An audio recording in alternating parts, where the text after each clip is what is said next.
Let's put on these glasses so I can see. And we're ready. Hey guys, my name is Cynthia and welcome to my channel, and I'm so excited.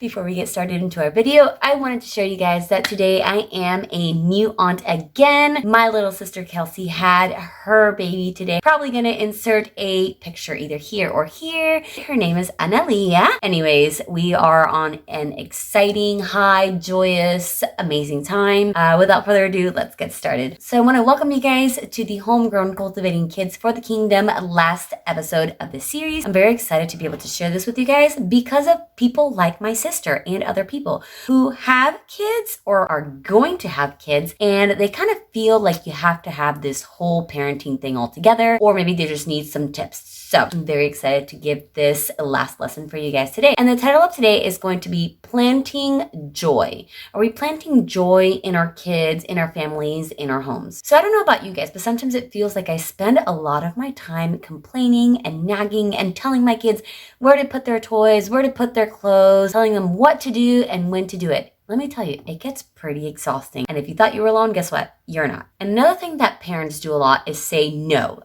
A kid goes to ask something and they immediately say no without even really thinking about what they're going to ask. The answer is just no. But instead of saying no, why don't we ask, why not? Why can't they do this? Is there a logical reason why they can't do this? A lot of kids are just naturally curious and they want to ask questions. When we say no right off the bat, we may be kind of stunting their creativity, right? And honestly, it may be because it bothers us, because right now it's just not the time. In reality, we need to stop and say, why aren't they able to do this? Why don't I want them to do this? And is there really a real, true safety reason why they shouldn't do this? And if there really isn't, maybe we're just being sour and we're being cranky, or we're just not in a good mood, we shouldn't let that dictate the way we're going to parent our child, depending on how we're feeling. Because then we get into the case where our kids are going to know where mom is cranky, or mom is upset, or mom is tired. Maybe I shouldn't bother her right now, which is true. We definitely need our space sometimes, right? We're like everything to everyone, but we definitely don't want to have a time where our kids are afraid, scared, or really kind of confused as to whether they're able to come to us to ask us something or not. One thing that we can do in our houses, along with the lesson for last week, was really practice laughter. How many times do we really have laughter in our homes? Now, if your home is full of laughter, that is amazing. I know little kids, I love their laugh. My son just, every time he used to laugh when he was little, it was just like this serious, wholehearted, like heartfelt type of laughter. Like it was almost like a little kid cackle. It was the most adorable thing. Now he's 11 years old and he still laughs very cute, but obviously not as cute when he was little, but I will never tell him that. But how many times do we allow our kids to really laugh? Sometimes we get so caught up on our day-to-day things that we need to do, our lists, our schedules, our routines, that we really don't let them be themselves. When our kids are older, they're not going to remember all the things that mom did for me, although those are great. They're going to remember the good times, the funny times, the silly times that you guys enjoyed together.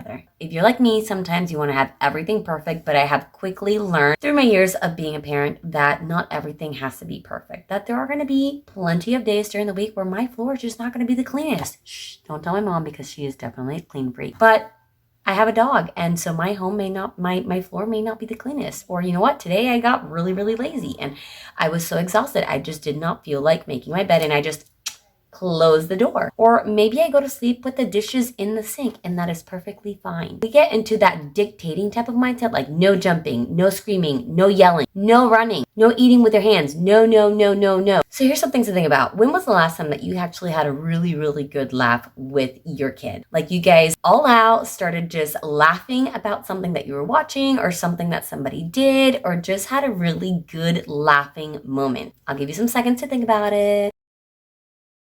As adults, sometimes we tend to suppress the laughter and the joy in our kids without honestly really thinking about it, because we are so caught up on what we need to do that sometimes their needs are kind of thrown by the wayside. I know I heard somewhere that a kid needs like 12 hugs a day in order for them to live a joyous, like fulfilling life. And so are we hugging our kids at least 5 times a day? I know that for me, I hug my son all the time and he reciprocates that. He is just like, his love language definitely is bodily touch, because he loves to touch me, to just hug on me, to kiss me. Even when I was sick this past week, I was like, please don't, I don't want to get you sick. And he was, I don't care, I love you anyways, I'm going to give you a hug. And you know, he's just always loving on me because that's how he is. And sometimes I have to calm my inner voice, right? And say, you know what? He's only going to be little for a short time, and it's okay. I can get all the loving and all the kisses and all the smooches that I want, but I have to make sure that I put myself to the side and really think, you know what? He's enjoying this. He loves this. So why can't he kiss his mama? So we truly need to be honest with ourselves. If we're not spending time laughing and being with each other, then what are we spending our time on? Are we spending our time on Netflix, on YouTube, on Facebook? Are we spending our time with other things that really don't matter? I'm the first one to say that's definitely not living. And I found myself being in that rut, working and not having time to spend with my son until he was finally like, you know what? We don't play family games anymore. We don't do this and we don't do that. And even if it's watching our favorite TV show together, cutting our prayer time at night shorter, not being able to read to him anymore. Those were things that I was really taking for granted because as he was getting older, I was like, well, he can do these things on his own. But in reality, he still wanted mama to be there for him, to be able to do those things with him. So even when I'm frustrated and when I'm stressed, when I'm tired, when I'm sad, I try to spend some time trying to make him laugh because that is the best medicine. And who could truly be upset at each other after you guys have some good laughter? You can be silly, laugh about all the crazy little things, even laugh at yourself. Now, I'll give you a perfect example of this. Me and my husband, John, have been VBS directors for about 5 or 6 years. This is the second year that we're not doing it because we moved churches. But we did this one VBS, and there was a song called Power in the Blood. You know, the word, there is power, power, wonder working power in the blood of the Lamb. Sorry, I can't sing. Anyways, so my husband took it upon himself and started saying, there is power, power, wonder working power in the precious blood of the Lamb. And even thinking about it now, we're always laughing. And that is something that every time we hear that song, we look at my husband, we look at John, and we're like, Dad, you remember when you were singing this song and it was so funny? Can you sing it again? And we start reliving that memory because it was just so funny. And it was just such a great time that our family spent together. Those are the kinds of memories, those are the kind of things that we should be interested, those memories for our kids that last a lifetime. When they're older and they're sitting at the dining table with their kids, they're gonna be like, you know, Grandpa one day started singing this song and this is how he said it. And it's still going to be something funny that you guys can enjoy together. So again, they won't remember how clean their room was or how successful those bedtimes were and how squeaky clean that bath time was, but they're going to remember those quality times with you. And honestly, the best time spent with family are the ones where you're laughing together. So let's reflect one last time.